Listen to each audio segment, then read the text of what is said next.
नमस्कार, मैं MK वार्ष्णेय और मैं DN पढ़ेंगे मेरठ में HOD सिविल।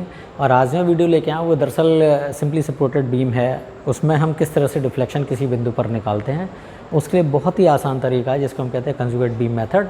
और इस मेथड में नॉर्मली हम करते क्या है कि जो भी बीम है उसका कोई भी स्पैन है, उस पर कोई पॉइंट लोड या UDL लोड आ रहा है, तो इनिशियली हम उसका क्या करते हैं, पहले BMD बेंडिंग डायग्राम जो ड्रॉ करते हैं।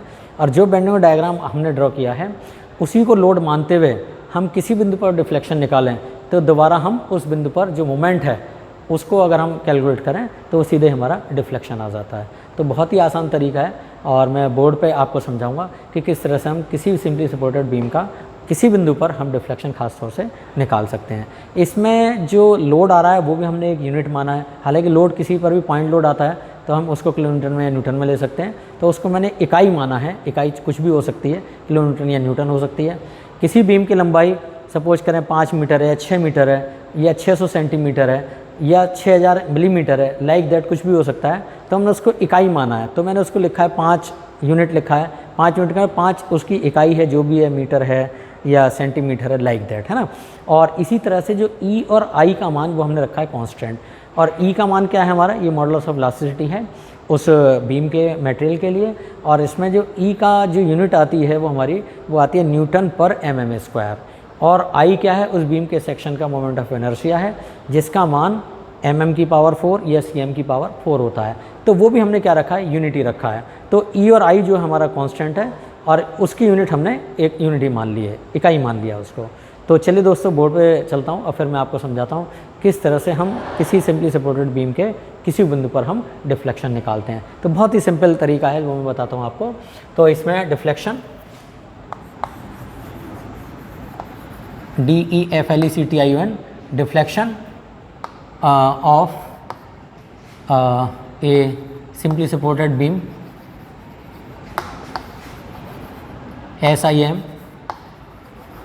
PLY simply SUPPORTED simply supported beam at any point। ठीक है, तो deflection of simply supported beam लिया है और एट एनी पॉइंट यानी किसी भी बिंदु पर हम उसका डिफ्लेक्शन कैसे निकालेंगे। तो चलिए दोस्तों एक एग्जांपल के माध्यम से, और सपोज़ करें ये हमारी एक बीम है इस तरह से, और यहाँ पर ये चूँकि बीम सिंपली सपोर्टेड है इस तरह से, और इसकी लंबाई हमने लिख ली है 6 यूनिट। यूनिट माने जो भी इसकी इकाई है, चाहे हम 6 मीटर मान के चलें या 600 सेंटीमीटर मान के चलें या 6000 मिलीमीटर मान के चलें। तो यहाँ पर हमने इसको किस में माना है, इसको हमने ख़ास तौर से यहाँ पर इसको यूनिट में मान लिया है। अब यहाँ पर जो लोड आ रहा है सेंटर में, सपोज करें इस पर जो लोड आ रहा है वो हमारा 10 यूनिट का लोड आ रहा है। और ये यूनिट आपकी किस में है, ये यूनिट आपकी मीटर में हो सकती है, किलोमीटर में हो सकती है या न्यूटन में हो सकती है। तो चलिए दोस्तों यहाँ पर देखेंगे इसमें कि ये यहाँ से यहाँ तक 3 और यहाँ से 3। अब देखेंगे इसमें RA और RB अगर निकालना चाहें तो अगर 10 यूनिट का लोड है तो रिएक्शन कितनी आ जाएगी हमारी, 5 यूनिट। बहुत आसान तरीका है जो मैं बता रहा हूँ। और यहाँ पर रिएक्शन कितनी होगी, इट इज़ 5 यूनिट। तो अब कहते हैं कि इसका हम सबसे पहले बेंडिंग डायग्राम ड्रॉ करेंगे। और बेंडिंग डायग्राम बहुत ही आसान होता है कि सपोर्ट पर जो बेंडिंग मोमेंट है वो 0, और यहाँ पर जो बेंडिंग मोमेंट है वो सबसे ज़्यादा होगा सेंटर में, क्योंकि लोड हमारा कहाँ लग रहा है, वो सेंटर में ही खास तौर से लोड लग रहा है। तो ये देखेंगे बीम इस तरह से हमने ये डाल दी यहाँ पर, और इस समय यहाँ पर मोमेंट 0, यहाँ पर मोमेंट 0, और सेंटर में जो मोमेंट है वो कितना होगा, 5 × 3, 5 × 3 कितना होगा, 15 होगा। तो यहाँ पर जो BMD कितना है, ये हमारा क्या है, दिस इज़ BMD मैंने लिख दिया है यहाँ, इसको कहते हैं बेंडिंग मोमेंट डायग्राम। और ये कितना होगा हमारा, that is 5 × 3, so that is 15 unit, है ना। और जो मोमेंट होता है उसकी यूनिट क्या होती है हमारी, किलो न्यूटन मीटर, है ना, या newton metre, kilo newton millimetre या न्यूटन मिलीमीटर, कुछ भी हो सकता है। तो हमने उसको यूनिट मान लिया है। अब हम करते क्या है कि ये जो हमारा BMD खिंचा है यहाँ पर, ये इस तरह से हमारा बेंडिंग मोमेंट डायग्राम है जो खास तौर से यहाँ पर खींचा गया है, और इसको हमने कह दिया है this is what, this is BMD। BMD माने बेंडिंग मोमेंट डायग्राम। अब यहाँ पर देखेंगे मैंने क्या कहा था इसमें कि जो भी आपकी बीम है सिंपली सपोर्टेड बीम, उसका पहले बेंडिंग मोमेंट डायग्राम ड्रॉ कर लीजिएगा। फिर इसको ही 15 यूनिट को ही लोड मानते हुए आपको क्या करना है, इसके किसी बिंदु पर जिस पर कि आपको डिफ्लेक्शन निकालना है, तो वहाँ तक का जो मोमेंट है, जो हमारा सम है मोमेंट का, यानी कि नीचे से राइट हैंड पे है तो नीचे से ऊपर जाने वाले पॉजिटिव और ऊपर से नीचे आने वाले जो लोड हैं वो हमारे नेगेटिव काउंट होंगे। तो उनका जो एल्जेब्रिक सम है वो हमारा कहलाता है डिफ्लेक्शन। तो बहुत ही आसान तरीका है। यहाँ पर हमने क्या लिखा है, ई आई बराबर हमने क्या मान लिया, 1 यूनिट। ई आई क्या माना हमने यहाँ पर 1 यूनिट मान लिया है। तो इस चीज़ का विशेष रूप से यहाँ पर ध्यान रखिएगा। तो ई हमारा क्या है, मॉडुलस ऑफ वेलोसिटी, जिसका मान न्यूटन पर mm स्क्वायर में। आई क्या हमारा मोमेंट ऑफ इनर्शिया, जिसका मान मिलीमीटर की पावर 4 में होगा। तो दोनों का मल्टीप्लाई करें तो आप देखें न्यूटन पर mm स्क्वायर इंटू mm की पावर 4, तो ई आई का मान किस में आ जाएगा, न्यूटन mm स्क्वायर में आएगा। तो इसको हमने 1 यूनिट मान लिया है। क्या माना हमने, इकाई माना है इसको, 1 यूनिट, यानी 1 और उसकी जो भी डायमेंशन है, लाइक दैट। तो अब यहाँ पर देखेंगे कि आर ए और आर बी अगर हम निकालें, यहाँ पर क्या निकालेंगे हम, यहाँ पर ए पॉइंट है और यहाँ पर बी पॉइंट है। ये रिएक्शन हमारे क्या है, ए रिएक्शन और ये बी रिएक्शन। तो यहाँ पर ए और बी है, तो यहाँ पर लिखेंगे, देखो इधर दिखा रहा हूँ मैं आपको बहुत ही आसानी से कि ए प्लस बी यानी कि ऊपर की ओर जाने लोड बराबर नीचे की ओर आने वाला लोड, और नीचे की ओर आने वाला लोड कितना है, हाफ, बेस कितना है हमारा, दैट इज़ 6, और हाइट कितनी है 15। तो हाफ बेस इंटू हाइट, ये टोटल लोड यहाँ पर काम करेगा। इसका मान कितना हो जाएगा, 2 3 जा 6 और 15 3 45। ये 45 यूनिट आ गया हमारा, that is what, A plus B, जिसको हम R A plus R B कहा करते हैं। अब यहाँ पर सपोज करें कि अगर हम यहाँ पर मोमेंट ले लें, ए पॉइंट पे मोमेंट ले लें, तो यहाँ क्या लिखेंगे, टेकिंग मोमेंट एट ए। तो ए पर अगर हमने मोमेंट लिया तो यहाँ पर हमने सीधे रिएक्शन ही मान ली, ए और बी पॉइंट भी और वो रिएक्शन भी है, बहुत आसानी से समझाने के लिए। तो दिस इज़ बी इंटू 6, क्या लिखेंगे, बी इंटू 6, ये बी इंटू 6 बराबर 45 नीचे आ रहा है, 45 इंटू ये कितना है 3, सो दैट इज़ 45 इंटू 3। तो बी का मान कितना आ जाएगा, that is 45 into 3 divide by 6, यानी कि 22.5 यूनिट। कितना आ गया, 22.5 यूनिट। वैसे भी देखेंगे कि लोड अगर 45 यूनिट का लग रहा है तो 22.5 इधर और 22.5 का इधर हो जाएगा, क्योंकि बीम कैसी है हमारी, ये जो BMD है वो सिमेट्री में है।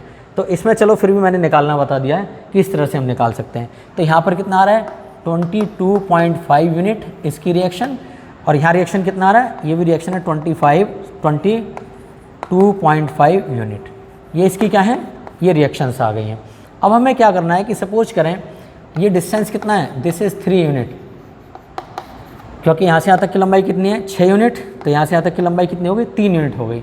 सपोज करें हमें जो बेंडिंग मोमेंट निकालना है यहाँ से 1 मीटर पर निकालना है, यहाँ पर ये डिस्टेंस कितनी है, सपोज 1 मीटर या 1 मीटर या 1 यूनिट कर लें। ये यहाँ पर क्या है, दिस इज़ 1 यूनिट। अगर यहाँ पर ये हमारा काट क्या है, ये CC काट है, तो इस काट पर हमारा बेंडिंग मोमेंट कितना होगा, यहाँ पर इस पॉइंट पे ये काट हमारी क्या है, दिस इज़ CC। तो हम क्या निकालेंगे इसमें, ये डिस्टेंस क्या है, this is 1 unit, this is 1 unit. अगर यहाँ से इकाई दूरी पर हम इसके डिफ्लेक्शन निकालें, तो डिफ्लेक्शन निकालने का तरीका क्या है कि इसका हम क्या निकालेंगे, इस बिंदु पर मोमेंट निकालेंगे। क्या निकालेंगे, इस बिंदु पर मोमेंट निकालेंगे। मान के चलें कि ये हाइट कितनी है, y, ये हाइट कितनी है, y। देखो ये हाइट कितनी है, y हमने रखा है। तो हम सिमिलर ट्राइंगल से करेंगे कि this one is how much, 15 divide by 3 बराबर y अपॉन 1। ये कितना है हमारा 1। तो सिमिलर ट्राइंगल से कैसे करेंगे कि 15 अपॉन 3 बराबर y अपॉन 1। तो ये कितना हो गया, 3 5 जा 15, तो y बराबर कितना आ गया, 5 यूनिट। यानी यहाँ पर जो मोमेंट की हाइट होगी वो कितनी होगी, y बराबर 5 यूनिट। y हमारा कौन सा, ये है। तो हमने सिमिलर ट्राइंगल से यहाँ पर ये चीज़ आसानी से निकाल ली है। अब आप देखेंगे कि जब ये 5 यूनिट है, यहाँ पर इस पोर्शन को मैं थोड़ा सा इधर बड़ा कर लूँ, वाइड कर लूँ, तो ये पोर्शन इस तरह से बनेगा। देखो ये ट्राइंगल यहाँ पर इस तरह से है, यहाँ आपको बहुत आसानी से ये दिखाई देगा इस तरह से, जिसमें ये कितना आ रहा है, 22.5 यूनिट, है ना। और यहाँ पर ये हाइट कितनी है, this one is 5 unit, this one is 5 unit. और यहाँ पर डिस्टेंस क्या है, दिस इज़ 1 यूनिट, ठीक है ना। तो अब यहाँ पर इस CC काट पर, ये काट हमारी क्या है, CC काट पर, और CC काट पे क्या निकालना है हमें, डिफ्लेक्शन निकालना है।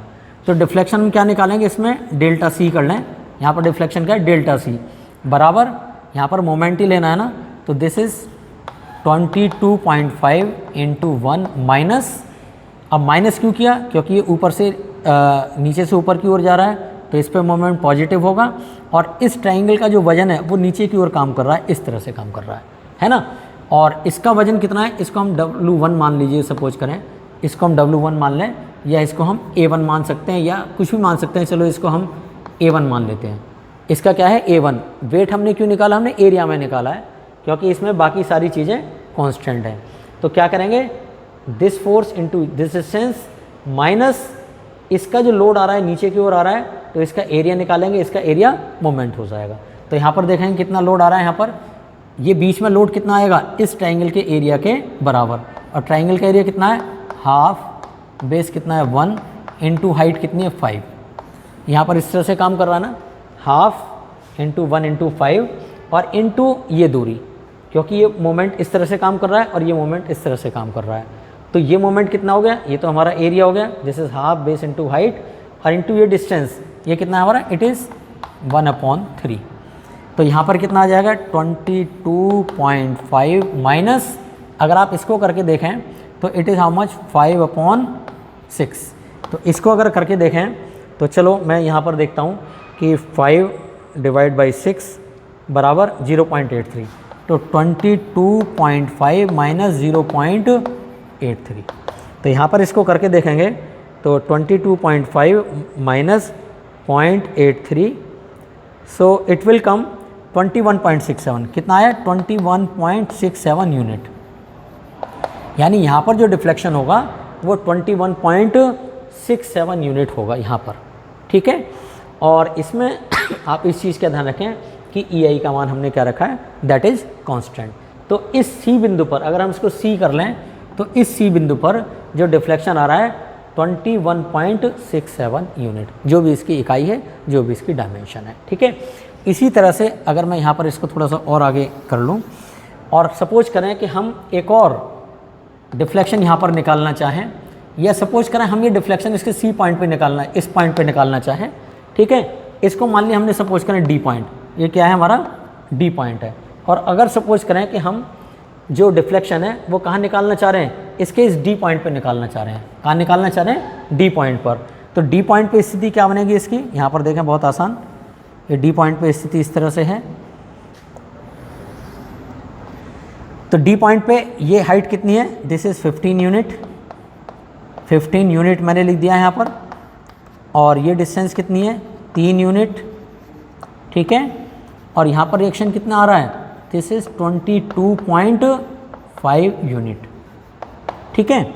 और हमारा जो लोड मोमेंट आ रहा है यहाँ पर, इसको डी कर दिया हमने, तो यहाँ पर D और यहाँ पर भी D, तो डेल्टा D यानी D पर डिफ्लेक्शन, यानी कि यहाँ पर सेंटर में जो डिफ्लेक्शन है, इस पॉइंट का ध्यान रखिएगा, यहाँ पर डिफ्लेक्शन क्या है D मान लिया हमने एक पॉइंट, तो डेल्टा D बराबर क्या होगा 22.5 इंटू 3 माइनस इसका लोड कितना काम कर रहा है यहाँ पर हाफ, इसका एरिया निकाल लीजिएगा, इंटू 3 इंटू यहाँ पर देखेंगे, यहाँ पर this one is how much 15, half base into height, यहाँ पर भी हमने किया है हाफ बेस इंटू हाइट, और इंटू यहाँ पर क्या इसकी CG कहाँ काम करेगी, यहाँ पर 3/3, CG कहाँ काम करेगी इसकी, यहाँ पर। तो डिस्टेंस कितनी है, दिस इज़ 1, तो इसको हम कर लेंगे दिस इज़ 3/3।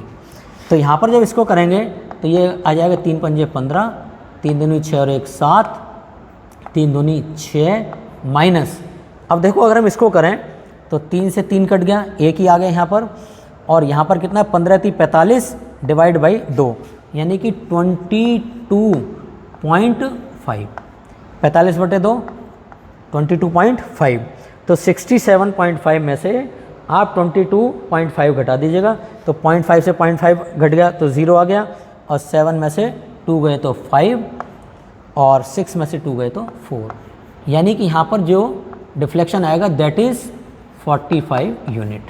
तो ये बहुत ही आसान तरीका है। तो अब आप यहाँ पर देखेंगे कि जो बेंडिंग मोमेंट की जो हाइट है वो 15 यूनिट है यहाँ पर, वो यहाँ पर कितना आ रहा है डिफ्लेक्शन, दैट इज़ 45 यूनिट। तो ये बहुत ही आसान तरीका है जो मैंने आपको बताया। इसको कई बार हम कहते हैं this is the conjugate beam method. उसमें यही कहा गया है कि जो भी बीम है उसका पहले लोड आ रहा है तो उसको हम क्या करते हैं, BMD ड्रॉ कर लेंगे और उस BMD को ही लोड मानते हुए हम दोबारा रिएक्शन निकालेंगे, और रिएक्शन निकालने के बाद जिस बिंदु पर हमें डिफ्लेक्शन निकालना है उस बिंदु तक हम क्या निकालेंगे, मोमेंट निकालेंगे। और मोमेंट क्या है, रिजल्टिंग मोमेंट। रिजल्टिंग मोमेंट यानी कि नीचे से ऊपर की ओर जाने वाले बलों के कारण जो आघूर्ण उस काट पे आ रहा है जिस पर कि हमें डिफ्लेक्शन निकालना है वो पॉजिटिव, और ऊपर से नीचे की ओर जो जाने वाले बलों का जो मोमेंट बन रहा है वो हमारा नेगेटिव होगा। तो उस बिंदु पर algebraic sum of the moment अगर निकाल दें so that will give the deflection. तो ये बहुत ही आसान तरीका है जो मैंने आपको बताया, और इससे आप बहुत आसानी से समझ सकते हैं कि किस तरह से हम किसी भी बीम में किसी बिंदु पर डिफ्लेक्शन आसानी से निकाल सकते हैं।